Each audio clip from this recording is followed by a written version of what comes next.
Welcome to the story. Don't forget to like, subscribe, and support me. The wind howled through the towering trees surrounding the magical academy, the ancient branches swaying under the weight of the storm.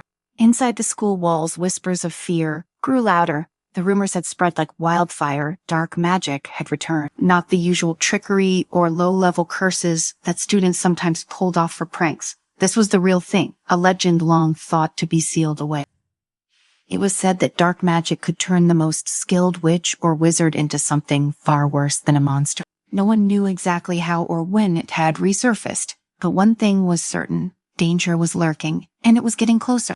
Chen Xiaoxing stood near the window of her dormitory, her eyes scanning the sky, which flickered with ominous clouds. The other students were huddled in groups, nervous laughter filling the room, but her mind was elsewhere. She felt something that none of the others seemed to, an urgency, a pull. Something was calling to her, and she couldn't ignore it. You willing, you all right, lit me for yes. A voice broke through her thought.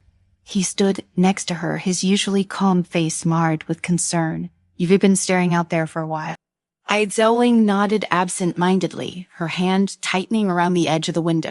Do you feel like there's something wrong out there? It's not just rumors. This isn't her going away. Lois, we sighed. I know, but what can we do? The headmaster. Orders are clear. We can, Taikar, leave the school grounds. It's too dangerous.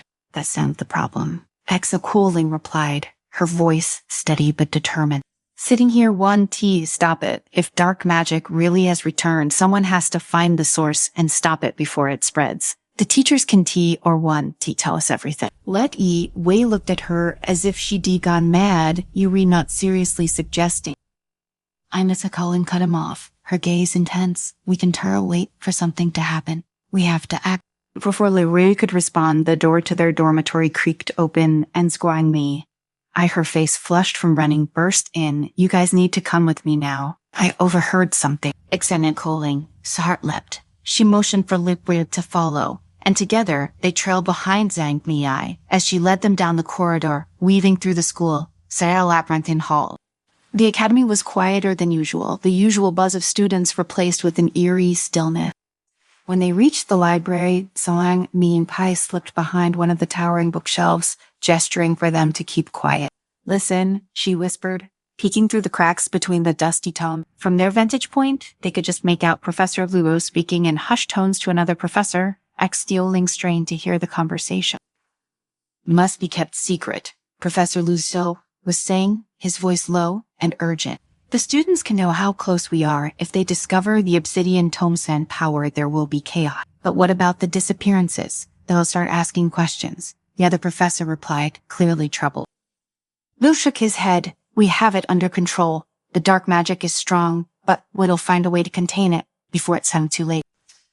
Ing's ailing sized breath caught in her throat. The obsidian tome, she had read about it in the oldest of the Academy's Sinish texts. It was said to be a book of immense power, capable of unleashing dark magic of such intensity that entire kingdoms had fallen to it in the past. If Professor Luo and the others were trying to contain it, they were already behind. Dark magic was a force that didn't wait for permission to spread. When the professors finally left the library, Ling turned to her friends, her mind racing. We have to find the obsidian tome, she whispered, before they do. Zhang crossed her arms, her expression serious. So what's in the plan? We leave tonight, Ling decided. We have to get into the Forbidden Archive. Louis paled at the mention of the Forbidden Archives. Are you out of your mind? No one's allowed in there. Ling's just resolve, only strengthened.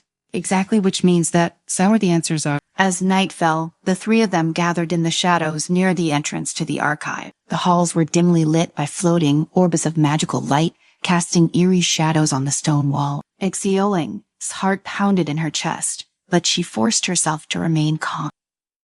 If they were caught, it would mean immediate expulsion or worse.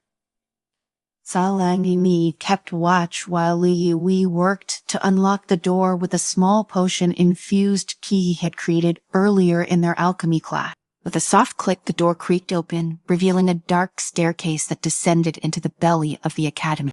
They descended cautiously, the air growing colder with each step. At the bottom, the archives opened up into a vast, dusty chamber lined with ancient scrolls, books, and artifacts, most of which hadn't been touched in centuries. This place is enormous. Stalling me whispered, "How are we supposed to find anything in here?" Exaggerating walked forward, her hand instinctively reaching out.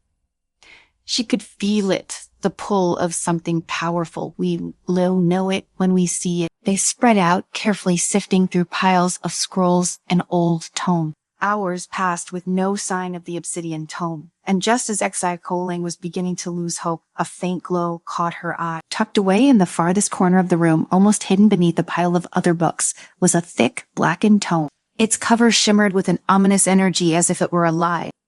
"This is it," Exile whispered, reaching for the book. The moment her fingers brushed the surface, a shock of dark energy shot through her arm, sending a chill down her spine. The obsidian tome. "Let and find me," or rushed to her side, their faces pale. "Are you sure?" Lest, his voice trembling. Exile nodded, carefully lifting the tome. "We need to leave now." But as soon as she spoke, the ground beneath them began to tremble. Dust fell from the ceiling, and the ancient stone walls groaned under some unseen pressure. A deep guttural growl echoed from the shadows, and a dark figure began to materialize in the center of the room.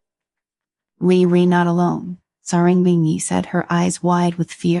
The figure stepped forward, its body cloaked in darkness, eyes glowing red. It was a dark wraith, a creature born from the very essence of dark magic. Its presence was suffocating, the air around them growing thick with malevolent energy. Exile clutched the obsidian tome tightly, her mind racing. "We have to get out of here now." The wraith lunged at them, its shadowy form moving with terrifying speed. Zhangmi acted, first throwing up a barrier of magic just in time to block its attack. She shouted, "I'll hold it off."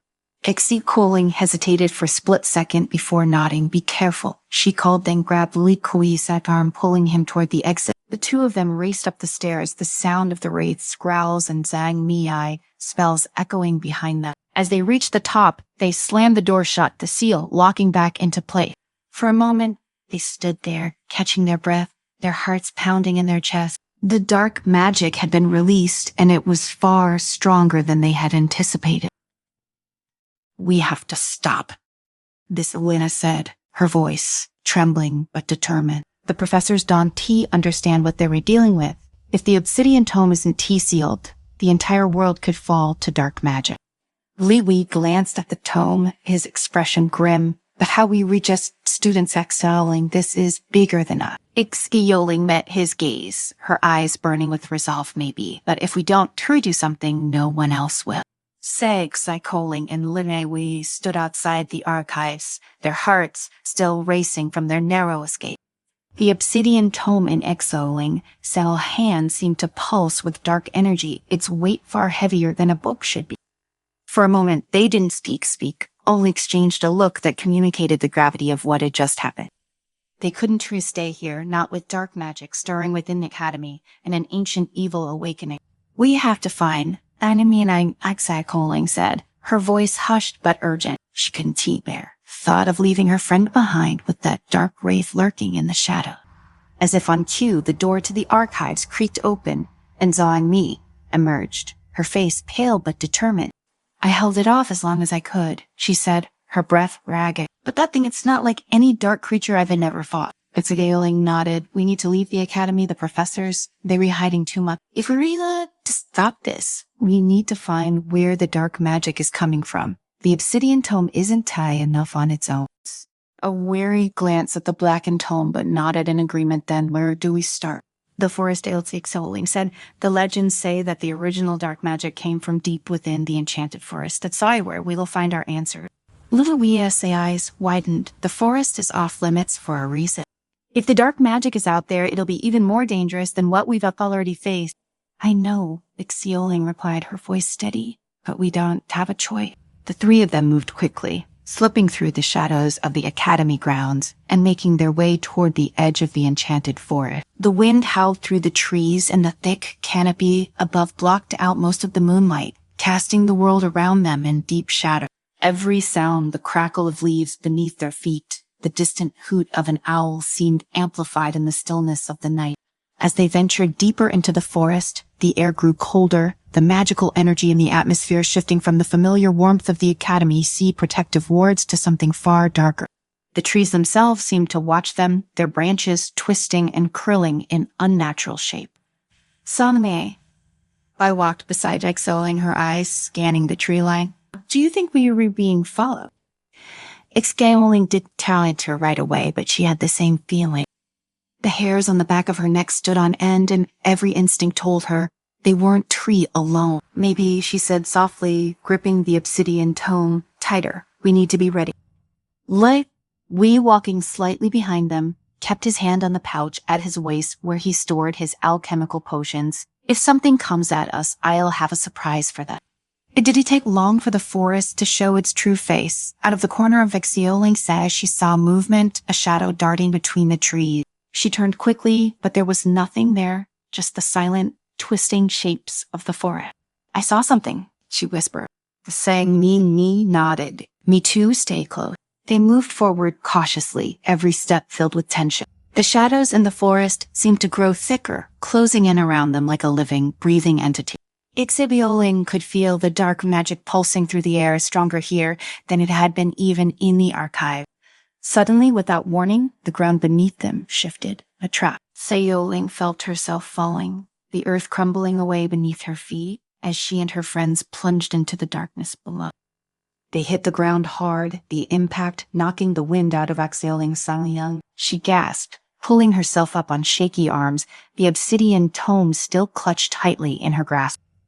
Everyone, okay? She called out, her voice echoing in the cavernous space they had fallen into. The Sangmi groaned, sitting up beside her. Ivy had better landing.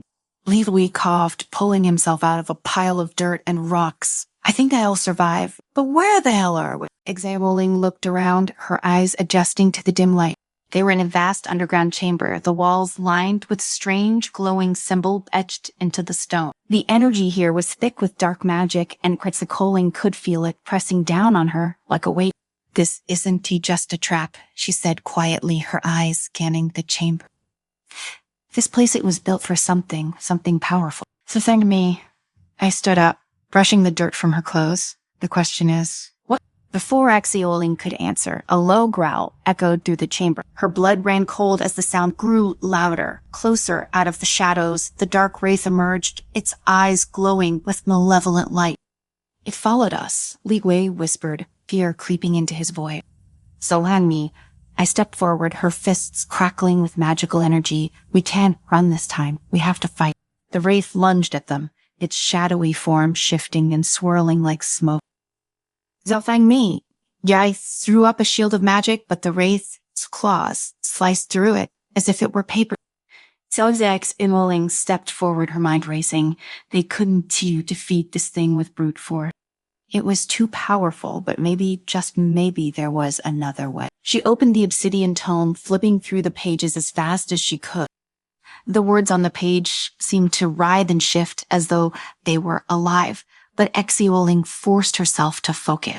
There had to be something, some spell or incantation that could stop the wraith. Their binding spell, it was risky, but it was their only chance. Sound like man light, why buy me some time? Exhaling shouted, her eyes fixed on the page. Without hesitation, so kind me. I charged at the wraith, unleashing a flurry of magical attack. We followed suit, throwing a vial of glowing liquid that exploded on impact, temporarily blinding the creature. But the wraith was relentless, its dark form swirling and reforming with each hit. Exhaling began chanting the spell, her voice steady but filled with urgency. The words of the incantation flowed from her lips, drawing on the dark energy within the obsidian tome. She could feel the magic building, a swirling vortex of power that threatened to overwhelm her. The wraith turned its attention toward her, sensing the power she was summoning. It lunged, claws outstretched, but just as it reached her, the spell took hold. Dark tendrils of magic erupted from the ground, wrapping around the wraith and pulling it down, binding it to the earth. The creature let out a bone-chilling screech, thrashing against the magical chains, but it couldn't break free. Hexen Owling collapsed to the ground, exhausted from the effort of casting the spell. The wraith was contained, but only just. She knew the binding wouldn't travel forever. They needed to get out of here, and fast. "Let Sierra go," she said, her voice hoarse. Zhengmi, May, and Luel helped her to her feet, and together they made their way out of the chamber, leaving the wraith bound behind them. But as they climbed back to the surface, Exhaling could shake the feeling that this was far from over. The forest was eerily quiet when they emerged. The wind had died down, and the moon hung low in the sky, casting long shadows across the ground. They didn't speak as they made their way back toward the academy, the weight of what they had discovered pressing down on them like a physical force. Back at the academy, the halls were deserted. Most of the students were still confined to their dormitories, blissfully unaware of the danger lurking just beyond the wall. Exhaling felt a surge of frustration. How could the professors have let it get this far? How could they have allowed dark magic to return without warning their students, without doing everything in their power to stop it? As they approached the headmaster's office, Exhaling squared her shoulder. They couldn't do this alone. It was time to confront the people in charge, to demand answers. But as they stepped through the door, they were met with a sight that made Exhaling as blood run cold. Professor Luo stood at the head of the room, his eyes glowing with dark energy, the obsidian tome open in his hand. "You should have stayed out of this," he said, his voice a low growl. "But now you've all left me no choice." Exhaling felt a chill run down her spine. The dark magic wasn't just out there in the forest. It was here, inside the academy, and Professor Lubo was its master.